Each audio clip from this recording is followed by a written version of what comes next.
नमस्कार, नाम सुभाष चंद्र कश्यप।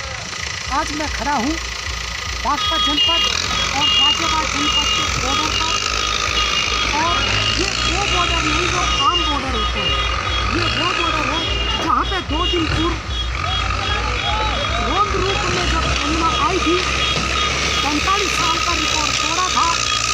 उस समय यहाँ पे अगर आप देखोगे तो ये जो पुस्ता है, ये पूरा का पूरा पुस्ता लगभग 60 मीटर के 60 से 70 मीटर का पुस्ता है। ये टूट गया था और ये यमुना है। अगर मैं भाई को बताऊं तो यमुना का पानी यहाँ तक आया था और ये पार करते हुए 10 से 12 गांव गाजियाबाद जनपद के और बागपत जनपद के प्रभावित हुए थे। उन जनपदों में गाँव में पानी भर गया, खेतों में पानी भर गया और इस पुस्ते के टूटने से बहुत नुकसान हुआ। पुस्ते के निर्माण का कार्य जोरों पर है, लेकिन दिल्ली में सियासी दंगल उससे भी ज़्यादा जोरों पर है। आम आदमी पार्टी भाजपा के ऊपर आरोप लगा रही है कि साजिशन केंद्र सरकार ने, हरियाणा सरकार ने, उत्तर प्रदेश की सरकार ने, जो जहाँ तीनों जगह भाजपा की सरकार है, उन्होंने साजिश के तहत दिल्ली में भयंकर एक साथ पानी छोड़ा, जिसकी वजह से राजघाट तक डूब गया, ISBT तक डूब गया, ITO तक डूब गया। अब ये सियासी दंगल दिल्ली में जोर जबरदस्ती चल रहा है।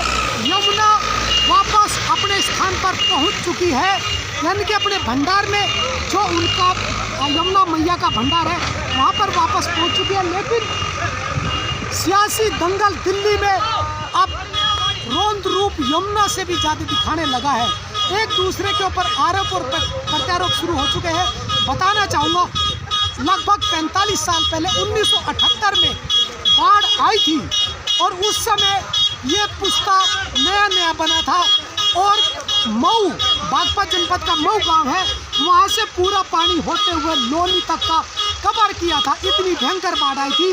अगर ये पुस्ता ना होता तो 2023 में भी यमुना पूरा का पूरा खेकड़ा बागपत गाजियाबाद को बहुत नुकसान पहुंचा सकती थी।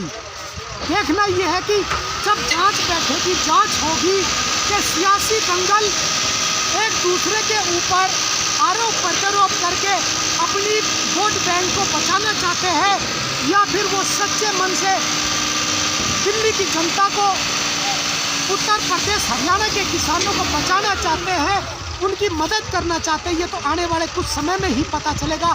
लेकिन सियासी दंगल दिल्ली में, यमुना शांत हो गई, लेकिन दिल्ली के अंदर सियासी दंगल बहुत जोरों से हो चुका है। अब देखिए यमुना का जो ये पुस्ता है, किस प्रकार से लगभग 60 से 70 मीटर ये पुस्ता टूटा था।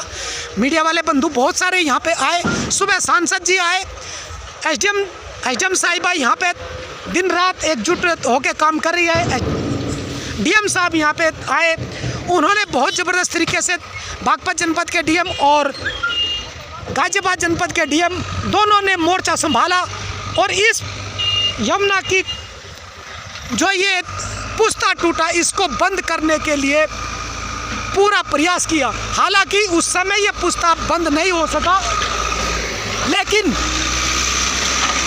यमुना वापस चली गई। प्रयास बहुत जोरों से है। अभी भी यहाँ पे देखोगे तो लगभग बताया जाता है कि 60 से 70 फुट गहरा पानी यहाँ पे हो चुका है। अब यहाँ से मिट्टी लाने का जो कार्य है वो बहुत दूर से आता है और यहाँ पे मोड़, ट्रैक्टर को, जेसीबी को मुड़ने के लिए भी जगह नहीं है। बहुत रिस्क के साथ यहाँ पे कर्मचारी काम कर रहे हैं, मजदूर काम कर रहे हैं। आप खुद देख सकते हो, लोहे के पिलर लगा दिए गए और यमुना का पानी किस तरीके से यहाँ पे भरा, टूटा। और अगर दिखाना चाहूँ तो ये यमुना है, यमुना यहाँ तक यमुना पहुँची और यमुना का रोंद रूप, जो सामने झोपड़ी देख रहे हैं, वो झोपड़ी डूबी हुई थी। ये रास्ता बनाया है आगे तक जाने के लिए। हालांकि पुस्ता नहीं जुड़ा है, लेकिन एक छोटा रास्ता मजदूर के काम करने के लिए बना दिया गया है। फ्लो कम करने के लिए बनाया गया है। फ्लो कम करने के लिए। फ्लो कम करने के लिए पानी ना आए इधर। अच्छा, आप जिससे बंदे में जो है जल्दी आसानी से बन। आपका नाम क्या है सर? आपका नाम? नरेंद्र कुमार। तो नरेंद्र भाई कैसा काम चल रहा है ये? बहुत बढ़िया चल रहा है, ठीक चल रहा है। लेकिन पानी तो अभी भी देखो रिसाव हो रहा है यमुना का। हो रहा है लेकिन वो रोकेगा। अच्छा रुकेगा।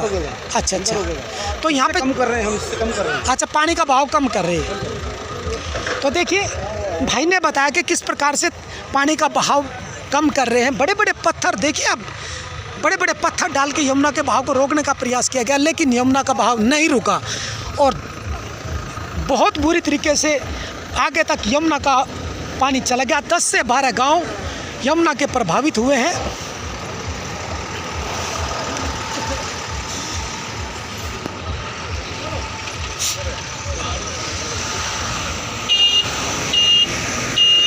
गाड़ी मुड़ने तक की जगह नहीं है। किस प्रकार से कर्मचारी काम कर रहे हैं, आप जीता जागता उदाहरण देख सकते हो। जेसीबी बिल्कुल एकदम ढंगे तक पहुंचा रखी है।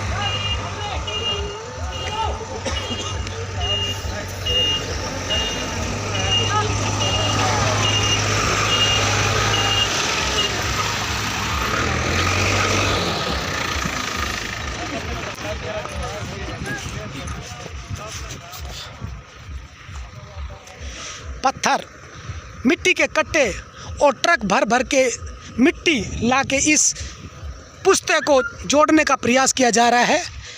अगर 2 से 3 दिन यमुना में पानी इसी तरीके से होता तो संभवतः बहुत भयंकर नुकसान खेतों को और आसपास के दर्जनों गांवों को हो सकता था।